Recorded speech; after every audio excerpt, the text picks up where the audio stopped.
Hello friends, क्या आपकी कमर में बहुत ज़्यादा दर्द रहने लगा है? क्या आपका दर्द कूल्हे से पंजे तक बहुत ज़्यादा परेशान करता है? क्या आपको 2 कदम चलना भी मुश्किल हो जाता है? क्या आपको हर्निएटेड डिस्क की परेशानी हो गई है? क्या आपको स्लिप डिस्क की परेशानी हो गई है? क्या आपके पैरों में झंझनाहट रहती है? क्या आपके पैरों में नमनेस रहने लगी है? अगर ऐसा आपके साथ हो रहा है तो ये वीडियो आप लास्ट तक देखिएगा। मैं डॉक्टर मनोज, मेरे चैनल में आपका स्वागत है। आज मैं आपको बताने जा रहा हूँ कमर से दबी नस को खोलने की एक्सरसाइज। यानी कि हम लोग एक्सरसाइज नहीं करते, केवल मेडिसिन पे भरोसा करते हैं, मेडिसिन खाना चाहते हैं और हम उस बीमारी को बढ़ाते रहते हैं। अगर हम मेडिसिन भी खाते हैं तो हमें मेडिसिन के साथ एक्सरसाइज करना भी ज़रूरी होता है। अगर हम मेडिसिन भी खा रहे हैं तो मेडिसिन के साथ एक्सरसाइज करेंगे तो हम और जल्दी ठीक हो सकते हैं, लेकिन ऐसा नहीं करना चाहते क्योंकि हमारा जो माइंड है वो माइंड इस तरह से सेट है कि हम जल्दी से बस एक टैबलेट खाएं और जल्दी से ठीक हो जाएं। लेकिन ऐसा नहीं होता। टैबलेट आराम तो देती है, लेकिन वो धीरे धीरे हमारी बीमारी अंदर ही अंदर बढ़ती रहती है। उस समय हमें आराम मिल जाता है टैबलेट से, लेकिन हमारी जो बीमारी है वो धीरे धीरे बढ़ती रहती है, बीमारी ठीक नहीं होती। हम मेडिसिन खा रहे हैं, मेडिसिन के साथ अगर हम फिजियोथेरेपी भी करते हैं, एक्सरसाइज करते हैं, कमर की सिकाई करते हैं तो हमें और ज़्यादा अच्छे रिजल्ट मिल सकते हैं। यानी कि जिस बीमारी का हम इलाज दवाई में ढूंढ रहे हैं, उस बीमारी का इलाज हमें फिजियोथेरेपी और एक्सरसाइज में है और हम मेडिसिन की तरफ भाग रहे हैं। इसीलिए मैं आपको आज ऐसी एक्सरसाइज बताने जा रहा हूँ जिन एक्सरसाइज को करने से आपकी कमर की दबी नसें खुलने लगेंगी, आपकी कमर में जो दर्द रहता है वो दर्द ठीक होने लगेगा, आपकी कमर की स्टिफनेस कम हो जाएगी। आप जब सुबह सो के उठते हैं तो बहुत ज़्यादा आपकी कमर में अकड़न और जकड़न रहती है, वो ठीक हो जाएगी। ये वो एक्सरसाइज हैं। और साथ में कुछ ऐसे आपको प्रिकॉशन लेने हैं जिससे आपकी कमर में दर्द होने की संभावनाएं आगे ना हो कभी भी, क्योंकि हम जो कार्य करते हैं उस कार्य को करने से ही हमारी कमर में दर्द आने लगता है। यानी कि खराब पोस्चर की वजह से हमारे दर्द उभर कर सामने आते हैं। अब हमें क्या नहीं करना है, हमें आगे झुकने का कोई भी कार्य नहीं करना है। अगर हमें आगे झुकने का काम बंद कर देना है तो हमारी कमर जल्दी ठीक होने लगी। अगर आपको बहुत ज़्यादा देर किचन में खड़े होकर काम करना है या आपको कहीं लंबा सफ़र करना है तो आप कमर में लंबर बेल्ट का प्रयोग कर सकते हैं। इससे हमारा जो दर्द है वो बढ़ेगा नहीं और धीरे धीरे हमारा दर्द ठीक होने लगेगा। तीसरी चीज़, आप जब भी आप ऑफिस में कार्य करते हैं या आप घर पे कोई कार्य करते हैं तो आपको ध्यान रखना है आपकी कमर सीधी रहे, कमर का मूवमेंट आपका सही रहे, जिससे आपकी कमर में बहुत ज़्यादा जो दर्द हो रहा है वो दर्द बढ़ेगा नहीं और कम होने लगेगा। साथ में आपको कमर की सिकाई करनी है। या तो आप हीटिंग पैड ले सकते हैं या हॉट वाटर बोतल से आप कमर की 10 से 15 मिनट सिकाई करें और उसके बाद जो मैं एक्सरसाइज बताने जा रहा हूँ वो एक्सरसाइज करें। फिर आप देखना इतना आराम मिलेगा आपको जितना आपने कभी सोचा नहीं होगा और आपकी सारी दबी नसें खुल जाएंगी।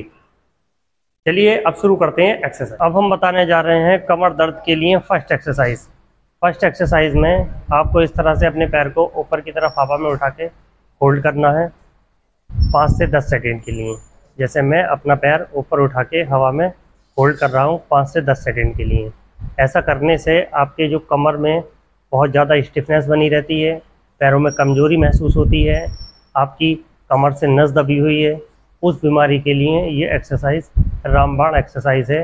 ये एक्सरसाइज और कमर की सिकाई आप ज़रूर करें और आप दवाई खाने से भी बचेंगे और आपकी कमर में जितनी भी अकड़न और जो आपकी डिस्क बैलेंस हो रही हैं, नस को दबा रही हैं, वो भी धीरे धीरे ठीक होने लगेंगी। अब हम बताने जा रहे हैं आपको दूसरी एक्सरसाइज। दूसरी एक्सरसाइज में आपको अपनी कमर को उठा के ऊपर की तरफ 5 से 10 सेकंड होल्ड करना है, फिर आपको 5 से 10 सेकंड ही रेस्ट करना है। ऐसा करने से आपकी जो स्पाइन है, जो आपकी स्पाइन में फ्लेक्सिबिलिटी कम हो गई है, यानी कि बहुत ज़्यादा अकड़न और जकड़न रहती है, उस अकड़न और जकड़न को ठीक करेगी।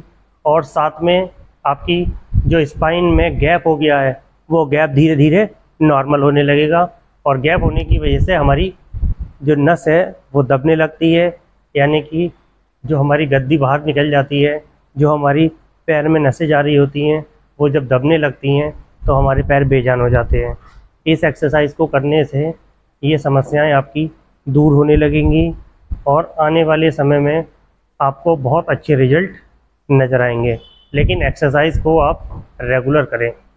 अब मैं बताने जा रहा हूँ आपको तीसरी एक्सरसाइज। तीसरी एक्सरसाइज में आपको इस तरह से अपने पैर को मोड़ लेना है और आपको अंदर की तरफ प्रेस करना है। इस तरह से प्रेस करने से आपकी जो कूल्हे में पेन बना रहता है, यानी कि जो आपके हिप में पेन है, वो पेन आपका हिप का धीरे धीरे ठीक होने लगेगा।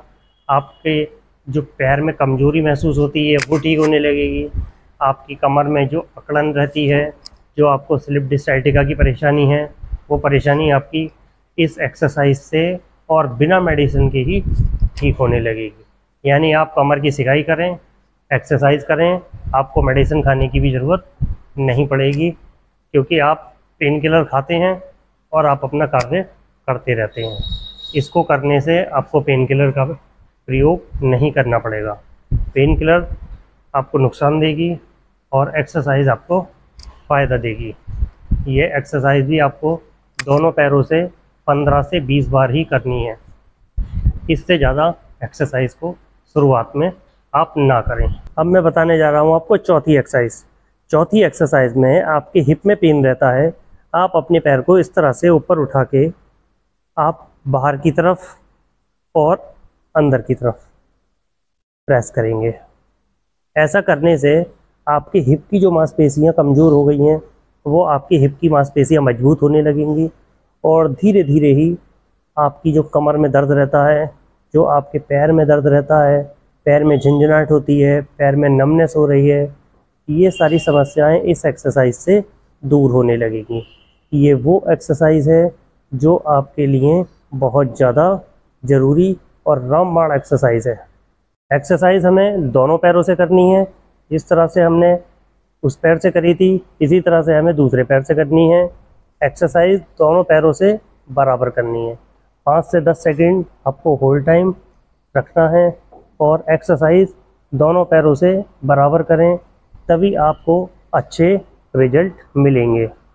रेगुलर एक्सरसाइज करिए और फ़ायदा देखिए। आपकी बीमारी बिना मेडिसिन के ही ठीक होने लगेगी। एक्सरसाइज थोड़ी सी टिपिकल है, ये इसे करना आसान नहीं है। अगर आपसे ये एक्सरसाइज आसानी से नहीं होती है तो आप 5 बार एक्सरसाइज करें, उससे ज़्यादा एक्सरसाइज ना करें। यहाँ तक मेरी वीडियो अच्छी लगे तो लाइक करें, चैनल पे नए हैं तो सब्सक्राइब करें। ऐसे ही हेल्थ से रिलेटेड वीडियो मेरे इसी चैनल पे मिलेंगी। नमस्कार साथियों।